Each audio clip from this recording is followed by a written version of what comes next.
Lads, we're down the back straight here in Navan Racecourse. One of my favourite tracks. I love the place, and especially down here, the speed, downhill run at these fences. If you have a willing partner, the revs are up. You know, if he's brave enough, he's good enough, you'll make lengths here. It's a brilliant track. You've made great improvements over the years. Yeah, well, it's when I arrived here, as I said, in 1991, the track was allowed to get to a state you couldn't race on it, you know. And but look, we lost the 4-3 of that year, you know, because of that. But we never looked back after that. You know, continued to improve it every year by year. Even though at the same time they were trying to close Navan way back in the early 90s, you know. But a good committee up here fought hard and took the nail for it, and it worked on great from there, thank God. You know, yeah. Look up there now, and all the new buildings and all the whole lot. No, there's been great changes and improvements over the years. You see that in the stands, but the racecourse itself, you've done a lot of drainage work. It's always, it seems to have progressed every year. I know the golf course came and went, but it's offered lots of ground on the inside too for flat meetings, and you have a lot of scope here. We have a lot of scope. There's good width in it and all that, you know, and it's a good galloping track, as they call it, you know. And any horse that runs well here, he should give a fair account of himself on the other track, you know. And a lot of trainers believed in that. Darky Prendergast, he used to run 2-year-olds here, and if they ran well here, he'd bring them to Royal Ascot. You know, that was his look on it. You know. No, it's a brilliant track, and it's a fair track, but it's a testing track, and you know, the cream, I would have always thought, comes to the top. You know, there's no hiding place. No, definitely not, and even more so now with the flat as well. It's flat trainers are really getting fond of it as well. I think more so now going forward. In the last couple of years, it's become more popular with the flat trainers as well now. Yeah, you rarely get a false result here. Yeah. Very rarely. That finish that we have, it's deceptive over there. You know, when you look at it from the stand, you don't think it's as much of a climb, but when you're actually standing down a furlong and a half, 2 furlongs from home, when you look up, it's fair test now, and really, you know what you have. And for me though, the climb, leaving the back straight, you know, you're climbing there. If you press the button early and you start making ground, you won't finish. It's a place you have to be very patient when you're riding it and respect it. When you look down there, as you say, like even this part of it, you probably get your little breather up around the tree and then you're going again. Yeah, exactly. And you've a downhill run in the straight too, which you can freewheel down and get a horse into top gear, and then you meet the rising ground. It's a bit like Cheltenham when you run downhill before the straight. If you give too much at that point, you'll be struggling. The hill up. It's a track you have to respect, but everything about it, I suppose that's why I loved it so much. You had to respect it. You had to respect the fences, but you had to respect the hills and the climbs and the finish, because you wouldn't freewheel home here. No, you wouldn't. No, definitely not. No, and I can say about the fences, they're a good test of. The boys do great work on them now, preparing them. They've really, and they're good and safe. You know, but a good test to jump in. Big and fair. And I would always compare here to Ascot, big fences and downhill run. You know, as I mentioned earlier, if you have a horse here and you're running these fences speed, especially in like the 4-3, top class 2-mile chase, and if you're running at this with speed, you need a fella who's up for it. Yeah. And you can make lengths on a horse over these 3 fences here, especially. I know that's early in the race, but you'll take lengths. You get lads under pressure early. But the track today, I know it's your first jump meeting coming up, but it is in beautiful condition. There's a great sod, you know, it looks great, it's fresh, it's you know, top marks, fair play to you. Yeah, well, I mean, when I came here, the only tractor here was a Ferguson 135. That was it.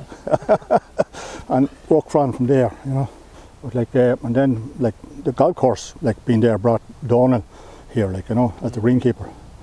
And of course, he'd be one side of the hedge, I'd be the other side of the hedge, you know, so. And we'd be battling for that one tractor, or that 2 tractors maybe, there could be a battle.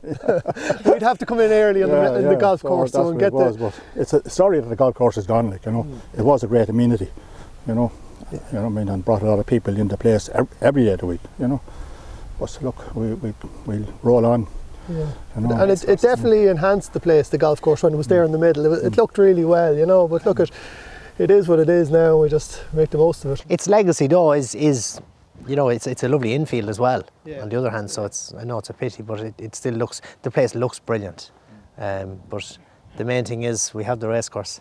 Yeah, and it gives us the opportunity as well, like for the couple of races down the back here, the horses are coming down across where the golf course was, so it's saving the track as well now. So which is important. Which is very important.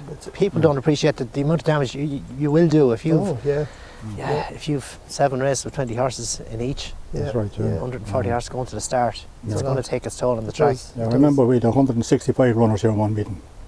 That was the pre-Christmas meeting. 165. In the place like Ploughed Field.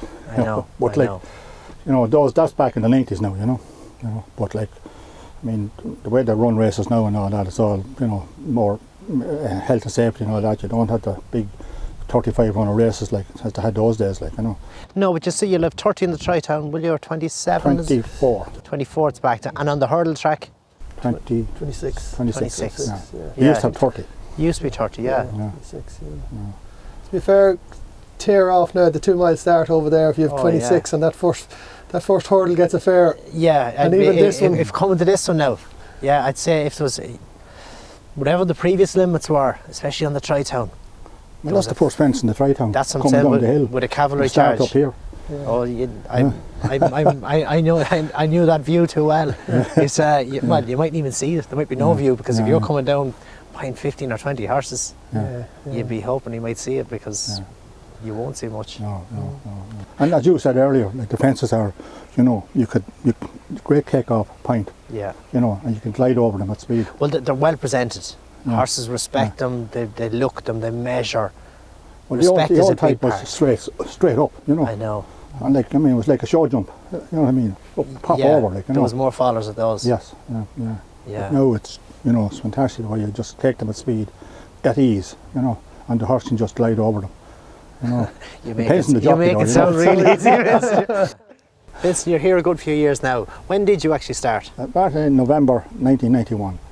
Yeah, and how it happened to be was William Flood, who's a strong committee member here, approached me one day out of the blue and asked would I be interested, that they needed somebody. So I was interviewed, I was offered a job, and so look, I'm here anyway, you know. And if you talk about this All-Ireland man here, like, you know what I mean, I used to play rugby, you know. I mean, so I had my Leinster medal, so you have to write about that. Yes, you're not going to get away with much here, no. 2 All-Irelands though, Vincent, you know. 3. Hard to top it, yeah. Look, I came here in 99. Probably something similar to Vincent. There was actually Eddie Campbell contacted me. I was working in the Lucan Golf Club. I was assistant greenkeeper up there in Lucan Golf Club, and Eddie gave me a shout to see would I be interested in the job on the golf course. And 99 I started here on the golf course. And was that before or after the All-Ireland? Just after the All-Ireland in the January. No, but that year we won the All-Ireland that year. That year, we won the All-Ireland 99.